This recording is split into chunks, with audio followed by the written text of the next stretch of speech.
अस्सलाम वालेकुम। आप देख रहे हैं प्रोग्राम इनसाइट और मैं हूं Fawad Khurshid. Opposition leader Punjab assembly Hamza Shahbaz भी आज रहा हो गए। उनको लेने उनकी कज़न मरियम नवाज भी गई हुई थी वहाँ पे। और जाहिर बात है, जब ये लोग थे वहाँ पे मौजूद तो सियासत भी होनी है, सियासी बयानात भी होने हैं।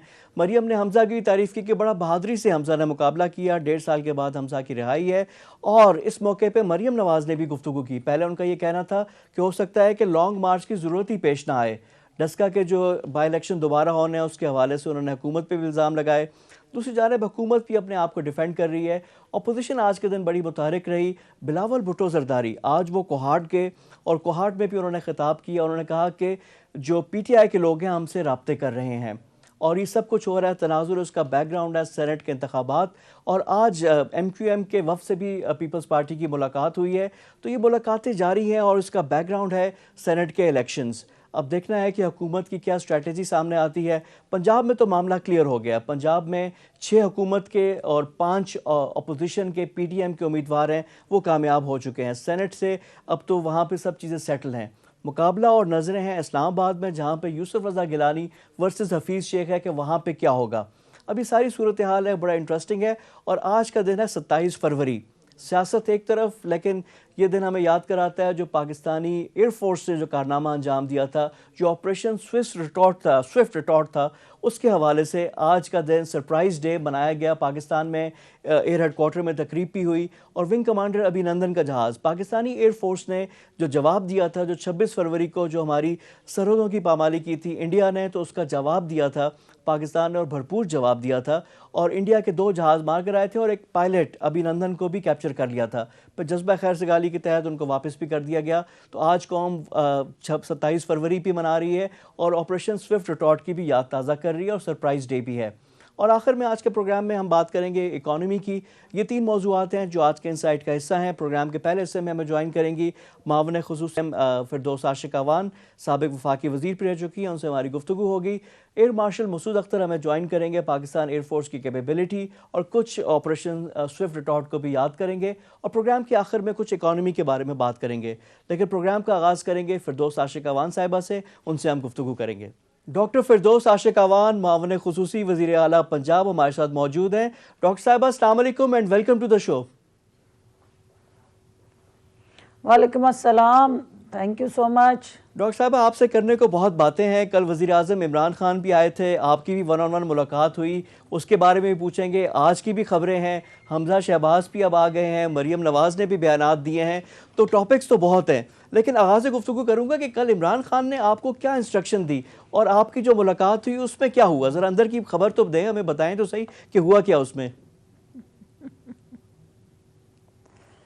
देखिए, वज़ीर आज़म इमरान खान 12 करोड़ का सूबा पंजाब जो है उसको फ्रंट फुट पे इकनॉमिकली, सोशली, पॉलिटिकली और लीगली एम्पावर होता देखना चाहते हैं। और यही उनका अज़्म है कि 12 करोड़ अवाम जो सूबा पंजाब के अंदर रहते हैं उनके बुनियादी हकूक़ का तहफ़्फ़ुज़ किया जाए और उनकी फ़लाह बहबूद के जितने भी मंसूबे पंजाब हुकूमत ने शुरू किए हैं उनको बर वक्त तरीके से पाया तकमील तक पहुंचाया जाए और उसका फ़ायदा जो है आवाम तक जल्द अज जल्द ट्रांसफ़र किया जाए।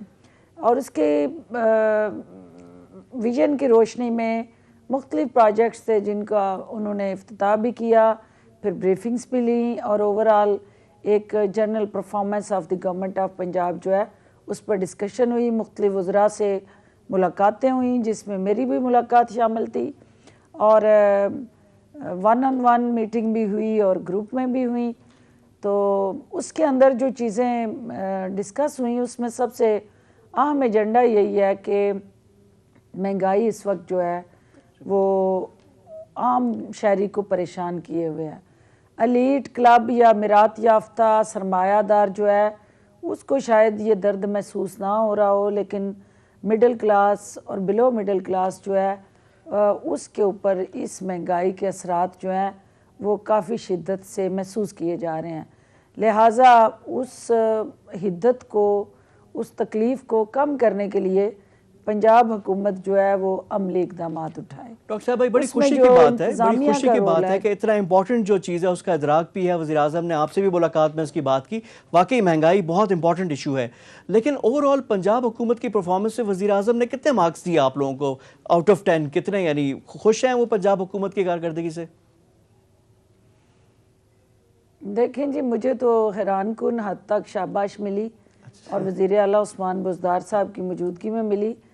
तो वज़ीर आज़म ये समझते हैं कि एक मुश्किल मोर्चे पे मुझे खड़ा किया गया है और वफाक का खिलाड़ी सूबे में ला के जब उसको आप टारगेट दे रहे हैं तो वो अपनी ज़िम्मेदारी अदा करने में किस हद तक उनकी नज़रों में सुरखरू हुआ है। लेकिन कम अज़ कम जो कमिटमेंट है, जो ओवरऑल सूबे के साथ जुड़े हमारे पॉलिटिकल चैलेंजेस हैं, क्योंकि हमारे मुखालफिन का जो मोर्चा है वो लाहौर है और लाहौर का जो सियासी मोर्चा है उसके अंदर जो हमें मिला संगासन है इक़्तिदार का, उसके अंदर जितनी पंजाब के अंदर ब्यूरोक्रेसी है वो पुलिस में है या इंतज़ामिया में, उनमें सब की सब जो है वो यकीनन या तो लगाई गई हुई है। पिछले अदवार में कई दहाइयों पे मुश्तमिल उनका हमारे जो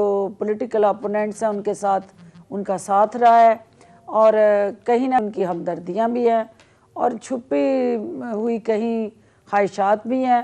तो ये सारे चैलेंजेस हैं जिनसे हम नबर्द आज़मा हैं। हम ये समझते हैं कि जो नौकरशाही है या अफसरशाही है उसको अवामी खिदमत के रंग में डाला जाए।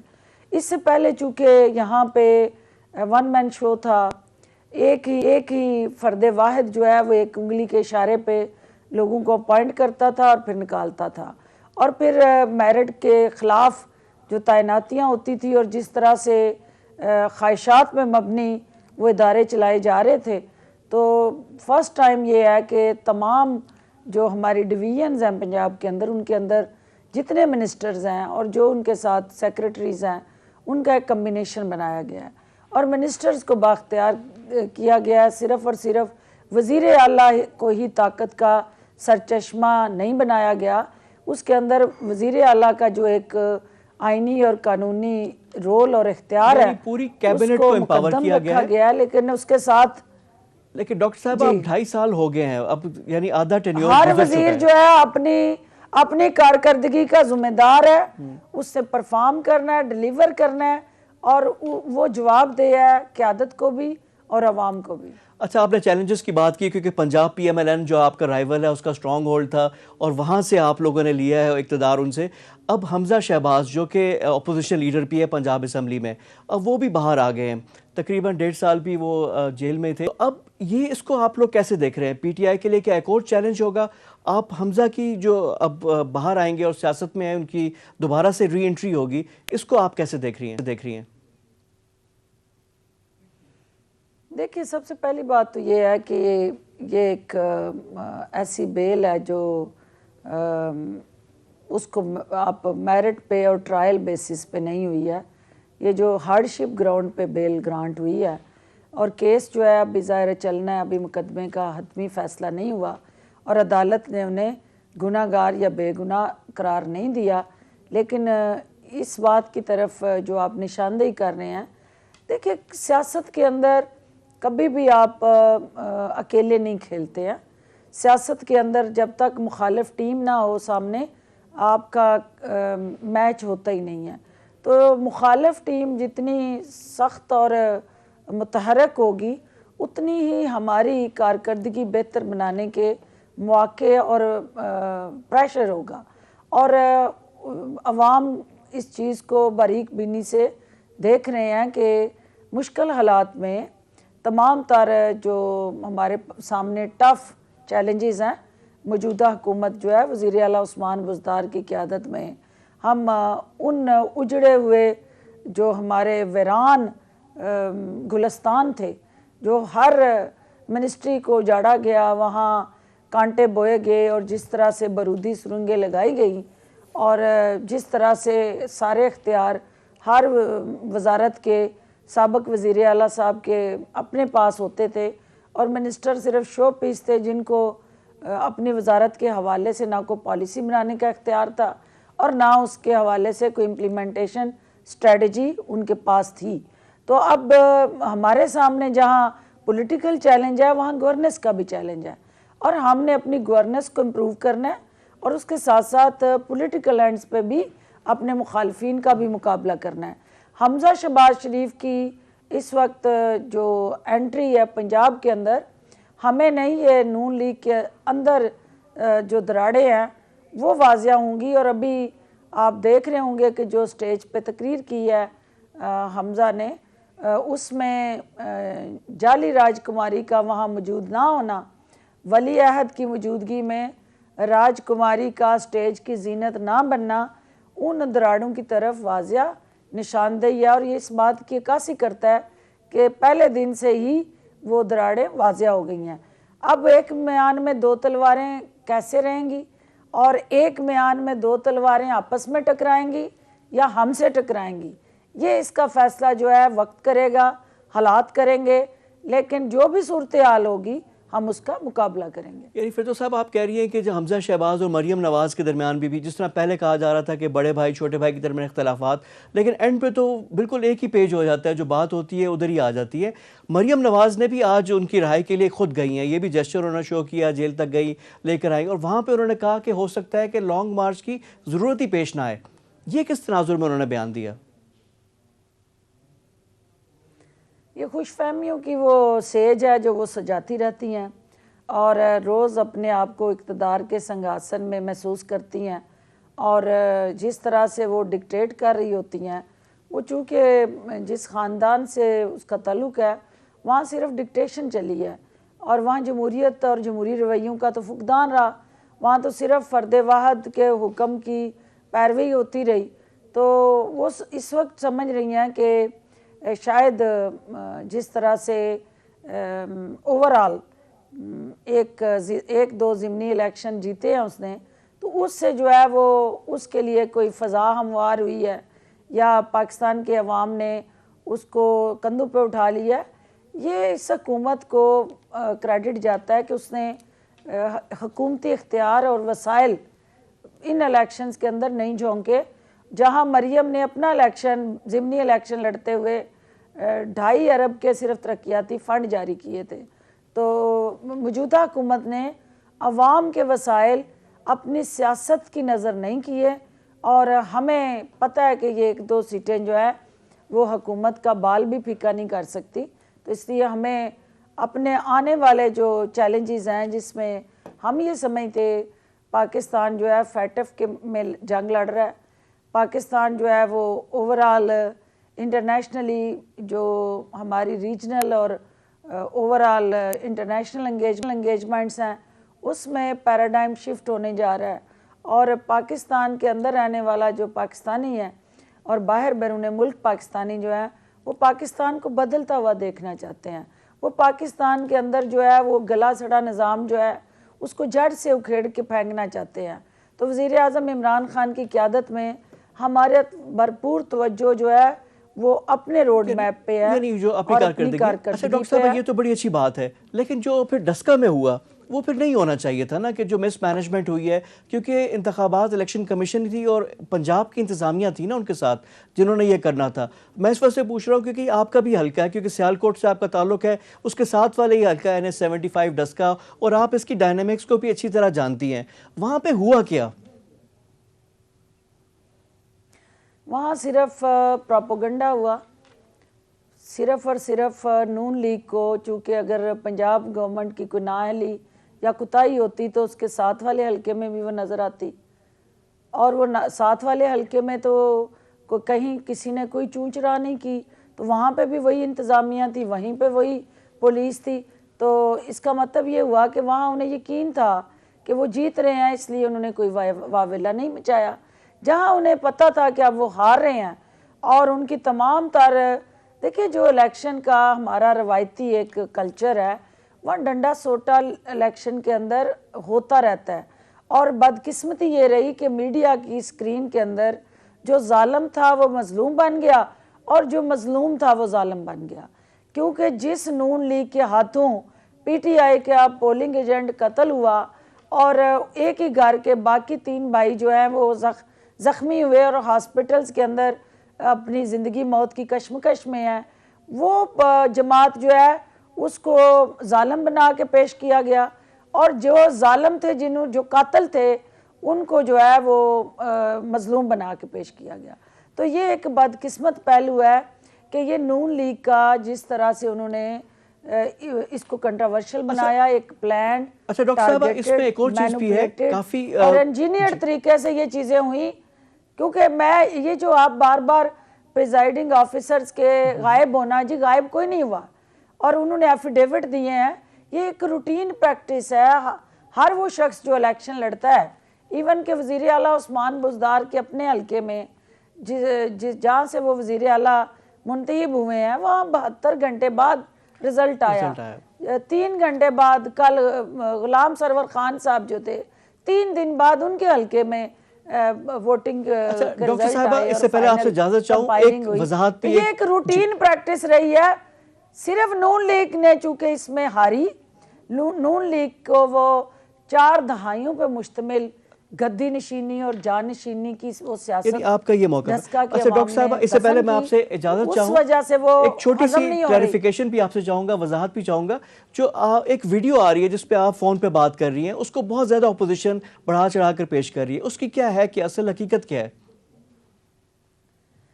असल हकीकत ये है कि वो जो इन्होंने नून लीग के गुंडों ने हमारे पोलिंग एजेंट को मर्डर किया और उनके कत्ल के बाद उसकी डेड बॉडी को जब हॉस्पिटल भेजा गया तो उसके जो लवाहकीन थे वो पोस्टमार्टम कराने के लिए तैयार नहीं थे।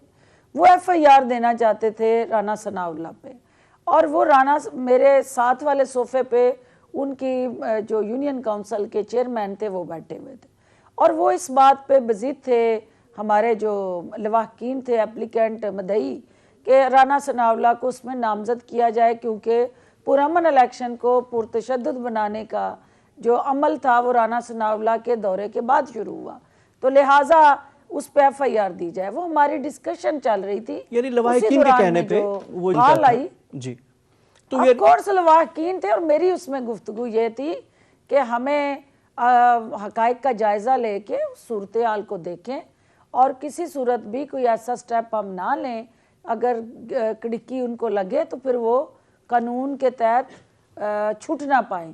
ये नहीं है कि अगर सिर्फ़ और सिर्फ सियासी अनाद या मुखालफत में हम उनका नाम शामिल करें और उसके बाद जो है वो मौके पे मौजूद ना हों तो आपकी एफआईआर के सारे कंटेंट ख़राब हो जाएं और वो सियासी बन जाए। इसका कॉन्टेक्स्ट ये था। एफआईआर ना जी, यानी हमें कॉन्टेक्स्ट भी इसका पता चल गया। बहुत शुक्रिया, आपके टाइम का हमारे साथ मौजूद थी मामले खुसूसी वज़ीर आला पंजाब डॉक्टर फिरदौस आशिकावान। बहुत शुक्रिया आपका फिरदौस आशिकावान साहिबा। प्रोग्राम में वक्त हो गया एक ब्रेक का, ब्रेक के बाद आकर गुफ्तगू का सिलसिला जारी रखेंगे, कुछ ऑपरेशन स्विफ्ट टॉट की भी बात करेंगे, हमारे साथ रहिएगा।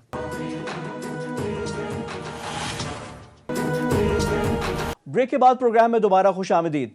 प्रोग्राम में हम गुफ्तगू करेंगे आज ऑपरेशन स्विफ्ट टॉट के हिसाब से 27 फरवरी अब पाकिस्तान की तारीख में उसी तरह होगी जिस तरह हम लोग बाकी 6 सितंबर 7 सितंबर मनाते थे। 1965 की याद ताज़ा हुई थी 27 फरवरी को जब पाकिस्तान ने सरप्राइज़ दिया था और 26 फरवरी को जो इंग्रेशन की थी उसका जवाब दिया था और प्राइड थी पाकिस्तान एयरफोर्स। पाकिस्तान एयरफोर्स ने जो इंडिया को जवाब दिया था वो रहती दुनिया तक अब याद रहेगा। विंग कमांडर अभिनंदन, आज उनका एक और बयान भी आया कि जी पीस के हवाले से वो बात कर रहे थे, लेकिन जो पाकिस्तान एयरफोर्स की कैपेबिलिटी है, जो प्रोवेस है, वो हमने प्रूव की थी। इसी पे बात करने के लिए हमें ज्वाइन कर रहे हैं एयर मार्शल मसूद अख्तर साहब, उनसे हम गुफ्तगू करेंगे। एयर मार्शल साहब अस्सलाम वालेकुम and welcome to the show. वालेकुम सलाम, thank you. Sir, Pakistan air force ने 27 फरवरी को एक दफ़ा फिर बता दिया कि दुश्मन अगर मैली आंख पाकिस्तान की तरफ देखेगा तो उसको क्या जवाब मिलेगा। तो ये जो माजी की ट्रेडिशन है ये हमने कैरी फॉरवर्ड की है, तो पाकिस्तान एयरफोर्स को क्या चीज़ है जो इतने डिस्टिंक्ट करती है बाकी एयरफोर्स से? First of all thank you. आज हमारा एक फंक्शन था एयर हेडक्वार्टर्स में और उसने दिल बड़ा कर दिया हमारा, because you must have seen some videos के हमारे पायलट्स ने, हमारे चीफ ऑफ एयर स्टाफ ने एक बड़ा ही सोबर और बड़ा जबरदस्त फंक्शन किया। हमें बदरजाए उत्तम बहुत फख्र महसूस होता है जब हम 27 फरवरी को याद करते हैं। 27 फरवरी if you notice in addition to, जैसे आपने कहा ना 65 war, we have done well. 65 war में एक रेड लेटर डे था और वो था 7 सितंबर। 7 सितंबर को आलम साहब ने 5 जहाज गिराए थे और उन्होंने बताया था कि एक दिन पहले जब हंटर्स ने हमारे 2 शहीद जो थे हमारे, जिनकी हम बहुत इज्जत करते हैं, रफीकी साहब और यूनुस साहब, they shot them down aerial combat में, तो लोग थोड़ा सा मोरल नीचे था लोगों का, पायलट्स का। तो आलम साहब ने सबको इकट्ठा किया एंटी रूम में। उनका छोटा कद था तो उन्होंने एक टीवी पर से, पेडेस्टल से टीवी हटवाया और खड़े होकर उन्होंने सबको एड्रेस किया। उन्होंने कहा that's not a problem, Hunter को F-86 से मारना कोई मुश्किल नहीं है। और अगली सुबह जाके उन्होंने 5 जहाज मारे। इसी तरह से हमारा मोरल बुलंद हो गया। As a retired air warrior, sky blue warrior, we are morale went sky high जब अभिनंदन को विंग कमांडर नुमान ने और हसन सिद्दीकी ने एक सूखा 30 को मारा और हमारे JF-17 और मिराजेस ने जाके ठीक निशाने लगाए और उनको न सिर्फ बावर करवाया कि we are reestablishing our military deterrence and political deterrence. अच्छा एयर मार्शल साहब, ये तो हो गया पाकिस्तान एयरफोर्स की। अगर कैपेबिलिटी की बात करें तो माजी तो हमारा शानदार है, हाल हमारा लाजवाब है, क्या मुस्तकबिल भी हमारा ताबनाक है? और जो हमारा टेक्नोलॉजिकल एज है इंडिया इन एयरफोर्स पे अब रफाइल के बाद, उसको आप कैसे देख रहे हैं? इंशाअल्लाह ताला याद रखिए कि न सिर्फ टेक्नोलॉजिकल एज बल्कि we are a battle hardened air force. हमारे साथ बिलीफ भी है कि we will always fight outnumbered. So ये मोरल और बिलीफ का भी बहुत बड़ा ताल्लुक है। They are a professional air force. Indian air force का हमें अंडररेट नहीं करना चाहिए, वो भी कभी कभी हमें नुकसान पहुंचाएंगे। टेक्नोलॉजिकल एज जो मीटियोर की बात करते हैं, it is a longer stick BVR। उसकी रेंज थोड़ी सी ज्यादा है बट ये it is almost as good as an AMRAAM जो कि पहले भी फायर कर चुके हैं हम। उसके लिए हमारी एयर स्टाफ उनको पूरा कॉग्निजेंस है उन्होंने क्या करना है। गालिबन एज अ रिटायर्ड ऑफिसर मुझे ऑफिशियली चीजें नहीं है पता। हम आई थिंक J-10 की तरफ जा सकते हैं और J-10 में जो PL-15 आएगा वो मीटियोर से बहुत बेहतर है। अच्छा तो ये जो आप बात कर रहे हैं, इसी पे मैं चाह रहा हूँ कि जो चाइनीज अब जो है J-10 और J-20 की बात हो रही है कि पाकिस्तान एयरफोर्स में बतदरीज इंडक्ट करेंगे, पहले J-10 और उसके बाद J-20 पे पाकिस्तान जा रहा है। इन जहाज़ों की क्या कैपेबिलिटी है J-10 और J-20 की? J-10 जो है वो JF-17 से थोड़ा सुपीरियर है, उसके पास रेडार बेहतर है, उसके ऊपर BVR बहुत अच्छा है जो लगा हुआ है, जो कि ब्लॉक 3 JF-17 में भी लग जाएगा, ऑल्दो उसके ऊपर मैच हुआ है। So we will not have no problem. J-20 जो है वो एक स्टेल्थ एयरक्राफ्ट है जिसमें के एक इंटरनल वेपन बे है, उसमें सारे मिसाइल कैरी करता है, उसकी खाली लिमिटेशन है। और याद रखिए it is not the plan form that matters. अब JF-17 आ गया ना हमारे पास, हम उसको ब्लॉक 1, ब्लॉक 2, ब्लॉक 3, ब्लॉक 3 में क्या है, ऐसा रेडार है और वो रेडार है जो कि बेक वक्त 70-80 एयरक्राफ्ट को, टारगेट्स को ट्रैक कर सकता है और उनको एंगेज कर सकता है। उसमें फ्यूजन है इंफॉर्मेशन और एवियोनिक्स की, और उसके अंदर फ्लाई बाय वायर बेहतर है। सो हम बहुत सारी चीजें कर सकते हैं JF-17 के साथ। बट एनीवेज JF-10 जो है वो JF थंडर से बेहतर है और J-20 जो है ऑफ कोर्स महंगा है। इस वक्त हम अपनी we will be able to manage our threats with J-10 और वो शायद प्लान हो रहा है। अच्छा मार्शल साहब, ये तो अब हो गया कि पाकिस्तान का जो बुलवाक होगा, जो हमारा जो मेजर जो होगा चंक होगा, वो JF-17 पे है और JF-17 भी बदतरीज बेहतर हो रहे हैं, हर ब्लॉक पे उसकी कैपेबिलिटी ज़्यादा हो रही है। तो हमारे पास जो बड़ी तादाद में जो जहाज़ होगा जो एयरफोर्स का होगा वो JF-17 होगा। जो एच के लिए हमें क्या करना होगा ताकि किस पूरे रीजन में भी अपनी एयरफोर्स की सुपीरियरिटी है वो भी हम इस्टेब्लिश करें, और चाइना के साथ ही कोलैबोरेशन आप देख रहे हैं इस सिलसिले में? एब्सोल्युटली हमारी जो शाहीन एक्सरसाइजेस हैं उसमें हमने बहुत सीखा। चीनियों ने भी हमसे बहुत सीखा। मैंने F-6 F-7 उड़ाए हुए हैं, मिराज उड़ाया हुआ है। चीनियों ने जितना हमने F-6 F-7 के साथ टैक्टिक्स डेवलप किए और जितनी हमने उसमें मॉडिफिकेशंस की, चीनियों ने बहुत सारी चीजें सीखी। तो एच का हमें कोई मसला नहीं। मैं दोबारा कहता हूं कि ब्लॉक 3 जो है, याद रखिए जो रफाल है वो रफली 4.5 जनरेशन फाइटर है। ब्लॉक 3 जो है will almost be as good, और अगर उस पे PL-15 आ जाता है जो कि it's a matter of money only, then block 3 is going to be maybe in some ways better than. और इस वक्त ऐसा रेडार मुझे कुछ इंफॉर्मेशन है उसके कंपोनेंट्स तैयार हो रहे हैं यहीं कामरा में, जो कि एक बहुत सुपीरियर रेडार है। तो वो हो गया तो हमें कोई मसला नहीं है। JF-17 will stand all grounds. अच्छा एयर मार्शल साहब, मैं आपकी बात को अगर समराइज करूं तो आपका ये कहना है कि JF-17 जो ब्लॉक 3 है वो एट पार है रफाल का, जो इंडिया का नया जहाज जो फ्रांस से उन्होंने खरीदा है, और JF-17 जो हमने खुद बनाया है, ये रफली एट पार है दोनों। Not right now.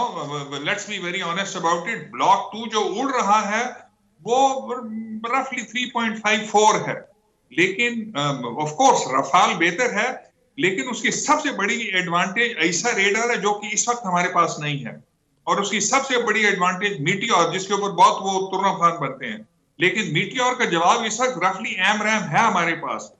और लेकिन जब ब्लॉक 3 आ जाएगा, ऐसा रेडार आ जाएगा और PL-15 आ जाएगा, और अगर कोई कॉन्टिजेंसी अल्लाह ना करे होती है, और कल देखिए ना जो हमारा एग्रीमेंट हुआ है DGMOs के लेवल पे, जो कि शायद ट्वीक हुआ पॉलिटिकल लेवल से, बिकॉज मोदी को भी पता चल गया है, उसके army chief, air chief, naval chief और जो चेयरमैन है उनको भी पता चल गया है कि 2 फ्रंट नहीं मैनेज हो सकते, नंबर 1।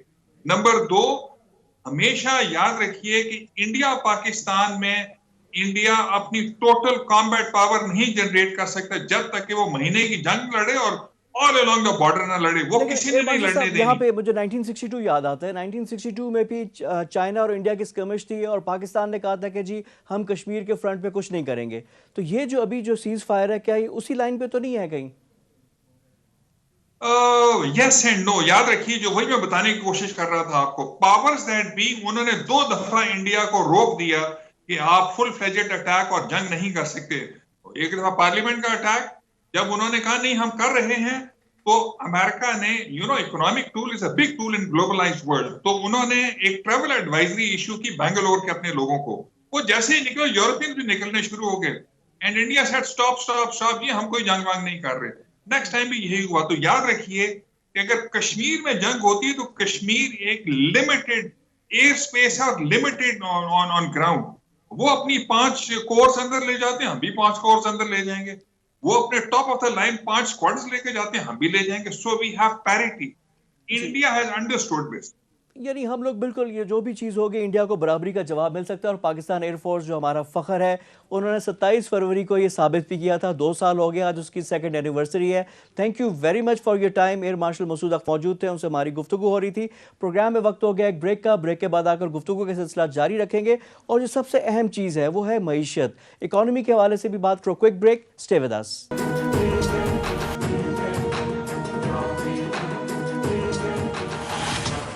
ब्रेक के बाद प्रोग्राम में दोबारा खुश आमदीद। प्रोग्राम में हमें ज्वाइन करेंगे अशफाक तोला साहब, माहिर मईशत है, टैक्स अमूर के भी माहिर हैं, उनसे हमारी गुफ्तगू होगी। अशफाक साहब, अस्सलाम वालेकुम and welcome to the show. वालेकुम अस्सलाम व रहमतुल्लाह। Sir, very quickly main point पे आपके साथ मैं आता हूँ कि इकॉनमी क्या हमारी रिकवर हो रही है, ट्रैक पे आ रही है? फाइनेंस मिनिस्ट्री कह रही है कि जो इस साल का सेकंड हाफ होगा उसमें इकॉनमी में ग्रोथ भी आएगी। क्या हालात उसी नेज पे, उसी स्टेज पे जा रहे हैं कि इकॉनमी टेक ऑफ करेगी? जी देखें, बिस्मिल्लाहिर्रहमानिर्रहीम। देखिए, असल में जो फाइनेंस मिनिस्ट्री ने अपनी जो प्रोजेक्शंस दी हैं और जिस तरीके से वो लेके चल रही हैं, वो कोई ज़्यादा मुख्तलिफ नहीं है मेरे हिसाब से जो IMF या एशियन डेवलपमेंट बैंक या वर्ल्ड बैंक कह रही है। ठीक है ना? मेरा भी हम्बल व्यू है कि अगर आप देखेंगे तो ये एक्चुअली बहुत ज़्यादा देर माने तो 1.5% की ग्रोथ आपकी है, मगर ये 1.5% की ग्रोथ अगर आप देखेंगे IMF की ट्रिजेक्टरी में कि जिन इकोनॉमीज ने रिकवर किया है कोविड में, उनके मुकाबले में कुछ भी नहीं। यानी कि इंडिया की इकोनॉमी को वो कह रहे हैं 11.5% से ग्रो करेगी, बांग्लादेश 6.5% से करेगी, तो उसके सामने तो हम सूरज के चिराग के बराबर होंगे। लेकिन ये वजह क्या है अशफाक साहब, क्यों हमारी ग्रोथ क्यों कम होगी? नहीं, ग्रोथ कम नहीं होगी, मैं ये कह रहा हूँ। देखिए, ग्रोथ तो आपकी बढ़ रही है। एक्चुअली अगर आप देखें तो 1.5 अगर मैं कहता हूँ तो 1.88 हो जाएगी। बिकॉज कि आप -3.38 से उठे, ये उधर से नेगेटिव से आप आएंगे, तो 1.88 आपकी होगी इन एक्चुअलिटी।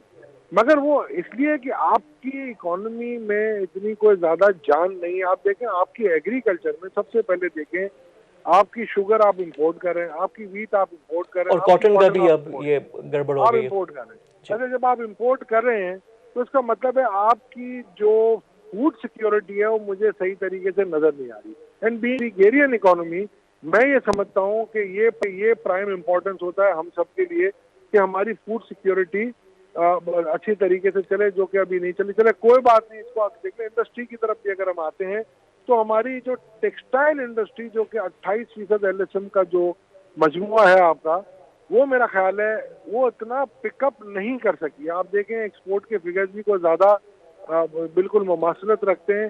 हो सकता है अब अगले आपको 3-4 महीनों में ज्यादा नजर आएंगे, बिकॉज के उस दौरान आपकी एक्सपोर्ट हुई नहीं थी, जो दुनिया की नहीं हुई थी। तो मेरे हम्बल व्यू में LSM की growth yes over last year काफी ज्यादा हुई होगी, मगर एक्चुअल आपकी जो एम्प्लॉयमेंट है वो जनरेट नहीं हो पा रही। देखिए 1% GDP ग्रोथ अगर आपकी बढ़ती है तो 3 लाख के करीब एम्प्लॉयमेंट आपकी जनरेट होती है, और ये वेरी करती है। अगर मैन्युफैक्चरिंग साइड ज्यादा बढ़ती है तो 3 से 3.5 लाख होती है, और अगर सर्विस सेक्टर की बढ़ती है तो 2 से मेरा ख्याल है यानी चैलेंजेस हैं। 2 लाख। अच्छा अशफाक तोला साहब, क्योंकि IMF के भी हम लोग प्रोग्राम के अंदर ही है, जारी बात उनकी भी कंडीशनैलिटीज़ हैं, डिमांड है, सर्कुलर डेट के हवाले से उन्होंने कहा, बिजली की कीमतों के हवाले से बात की। ये सारी हमारी इकोनॉमी में अब फैक्टर इन चीज़ें होंगी, ये भी बतदरीज बढ़ रही हैं, तो ये भी चैलेंजेस अपनी जगह पे हैं। लेकिन कुछ पॉजिटिव्स भी तो हैं हमारे पास, यानी हमारी FBR के जो टारगेट्स हैं वो 8 महीने में दे आर ऑन ट्रैक। ये भी बहुत बड़ा पाकिस्तान के लिए पॉजिटिव है कि ये पहले माजी में नहीं नज़र आता था। एक्सपोर्ट पे चले मामूली सही, लेकिन इजाफा तो है। करंट अकाउंट डेफिसिट हम लोगों ने मैनेज किया हुआ है, कंस्ट्रक्शन सेक्टर में बूम आ रही है, चीज़ें कुछ ना कुछ तो बेहतर हो रही हैं। देखिए कंस्ट्रक्शन सेक्टर में पहले हम लेते हैं, वो बूम इसलिए आ रही है कि आपने एमएसटी, तो ये जाहिर होती है कि पैरेलल इकोनॉमी बहुत बड़ी है, ठीक है। तो इसी तरीके से मैंने तो अभी भी इनको ये कहा था कि IMF के प्रोग्राम में रहते हुए आप अपनी इकोनॉमी में जान नहीं ला सकते, आपको दूसरे सेक्टर में भी सिमिलर एमनेस्टीज देनी पड़ेंगी, ऑब्वियसली काउंटर टेररिज्म और AML लॉस को देखते हुए। और वो FATF के जून में हमारी तलवार लटकी हुई हमारे सर पे। FATF की कंडीशंस आपके सामने है, आपके लॉ इन प्लेस हैं। अब वो टेरर फाइनेंसिंग के ऊपर आपसे 3 या 4 कंडीशनों पे बेसिकली वो चाहते हैं कि उसको आप सब्सटेंशियली इम्प्रूव कर लें, और वो हो जाएंगी। इसमें हमारा कोई इम्पेडिमेंट नहीं है। आपको ये भूलना नहीं चाहिए कि 2016 से आप व्हाइट लिस्ट में थे, तो ये मेरा ख्याल है कोई इतना बड़ा ये कोई अचंबा नहीं है कि हो ना सके। ये कोई मौजूदे के काबिल नहीं है, मगर हो जाएगा इंशाल्लाह। दूसरा मैं आपको ये कह रहा था, आप जो दूसरी बात अभी कर रहे थे, करंट अकाउंट डेफिसिट आपने स्ट्रेंगुलेट करके किया था कि जी कि ये एक लगता था जैसे जिद हो गई है कि जी वो करंट अकाउंट डेफिसिट को मैं सरप्लस में करूंगा और मैं अपना नाम तारीख में लिखवा लूंगा। ये मेरा ख्याल है गलत स्ट्रेटेजी थी। अब आपकी जब इंपोर्ट बढ़ने लगी तो आपको पता चल गया कि आप एक पार आ रहे हैं। तीसरा आप कह रहे हैं कि एक्सपोर्ट बढ़ी है, मार्जिनल बढ़ी है। सर आप एक्सपोर्ट के बढ़ने में जरा एक इन्फ्लेशन का इम्पैक्ट निकाल लीजिए, आपको पता चल जाएगा कि आपकी जितनी डॉलर डिवैल्यूएशन की है आपने, और जितनी इंटरनेशनल प्राइसिंग जो कि आपकी 70% आपकी ऑलमोस्ट टेक्सटाइल की होती है, उसकी अगर आप देख लेंगे कितनी इंडेक्सेशन हुई है तो आपको पता चल जाएगा कि इन एक्चुअलिटी ये प्लस में है कि माइनस में। आप क्वांटिटीज को देखिए, प्राइस को ना देखें। प्राइस में बहुत सारे फैक्टर्स होते हैं। एनीवे मैं ये समझता हूँ अगर एक्सपोर्ट भी अच्छी हो रही है तो बहुत अच्छा है। FBR के टारगेट में मैं आपके प्रोग्राम में भी आप आर्काइव निकाल लीजिएगा, मैंने हमेशा कहा है कि FBR की टीम FBR को मैनेज करेगी तो FBR फलेगा फूलेगा। मगर फिर मैं आपको वार्न कर रहा हूँ कि ये अगर if you will be milking the same cow, और अगर आप समझोगे कि इन्हीं सेक्टर से जो सेक्टर्स अभी टैक्स दे रहे हैं, अगर आप समझते हो कि वही सेक्टर अगले साल 6,000 अरब आपकी IMF की विशफुल थिंकिंग पे दे देंगे, तो यू आर एट अटर अपना मिसकैलकुलेशन। और मैं ये समझता हूँ you have to explore new avenues. देखें आपके पास 38%, पहले भी मैं आपके प्रोग्राम में कह चुका हूँ, इकोनॉमी जो है वो डायरेक्ट टैक्सेशन कंट्रीब्यूट नहीं कर रही है। 20% एग्रीकल्चर और 18% रिटेल एंड होलसेल ट्रेड, उनको आपको टैप करना पड़ेगा। और आपका 9% of more than 10% of the GDP export जो है वो सिर्फ 1% ऑफ द टर्नओवर टैक्स पे कर रहा है। मैं ये समझता हूँ आपको टैक्सेशन रेट लो करने पड़ेंगे और लोगों को अट्रैक्ट करना पड़ेगा और उसको आज ज्यादा भी फैलाना जो पड़ेगा। ये चैलेंजेस जो हैं बड़े जिनकी आपने corporate- निशानदेही की। इशफाक उल्लाह साहब, बहुत शुक्रिया आपके टाइम का। आपने कहा कि जो टैक्स का भी है कि जो जिनसे हम टैक्स ले रहे हैं मजीद उन पे बोझ ना डाला जाए, उनसे कितना निकालेंगे, एवेन्यू बढ़ाने पड़ेंगे और इकोनॉमी की बेस को ब्रॉडन करना पड़ेगा। बहुत शुक्रिया आपका इशफाक उल्लाह साहब, और आपसे आगे भी प्रोग्राम्स में हमारी गुफ्तगू होती रहेगी। Thank you very much for your time. ये तो था आज का प्रोग्राम इनसाइट। कल मजीद मौज़ूआत के साथ आपकी खिदमत में हाजिर होंगे। तब तक के लिए फवाद खुर्शीद को इजाज़त दीजिए। खुदा हाफिज़।